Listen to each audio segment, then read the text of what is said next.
മഞ്ഞുകാലം വരാൻ പോവാണ്. അപ്പം നമ്മൾ സാധാരണയായിട്ട് കിട്ടുന്ന വാസ്ലീൻ അല്ലെങ്കിൽ പെട്രോളിയം ജെല്ലി വെച്ചിട്ട് എന്തൊക്കെ സ്കിൻ കെയർ ചെയ്യാം. കൂടുതലായിട്ടും ഇപ്പൊ പേഷ്യൻസിനും കുട്ടികൾക്കും വലിയവർക്കും കാണുന്ന ഒരു ബുദ്ധിമുട്ടാണ് കണ്ണിന് ചുറ്റും ചൊറിച്ചിൽ, എക്സീമ. അപ്പൊ ഇതിന് നമുക്ക് ചെയ്യാവുന്നത് സാധാരണ നിങ്ങൾ ഉപയോഗിക്കുന്ന മോയ്സ്ചറൈസർ യൂസ് ചെയ്യുക. ആൻഡ് കണ്ണിന് ചുറ്റും പ്രത്യേകിച്ച് ഒന്നും കൂടി വാസ്ലിൻ റീഅപ്ലൈ ചെയ്യുക. അപ്പൊ അങ്ങനെ വരുമ്പോൾ ആ എക്സീമ വരാനുള്ള ചാൻസ് കുറയും. രണ്ടാമത് ചെയ്യാവുന്നത് കൈയും കാലും വിണ്ട് കീറിച്ച. അപ്പൊ അതിന് നമുക്ക് സാധാരണ ചെയ്യാൻ പറ്റുക കയ്യിൽ വാസ്ലിൻ ഇട്ട് കൊടുക്കുക. പ്രത്യേകിച്ച് നമ്മൾ എന്തെങ്കിലും പാത്രം കഴുകുകയോ എന്തെങ്കിലും പണി ചെയ്യുന്നതിന് മുന്നിട്ടാൽ കുറച്ചും കൂടി കൈക്ക് പ്രൊട്ടക്ഷൻ കിട്ടും. രണ്ടാമത്തത് ഇപ്പൊ രാത്രി ജെന്റ്ലി കാലൊന്ന് സ്ക്രബ് ചെയ്തിട്ട് വാസ്ലിൻ ഇടുക ആൻഡ് സോക്സ് ഇട്ട് കൊടുക്കുക.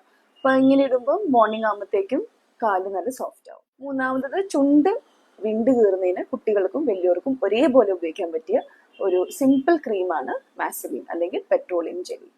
Thank you.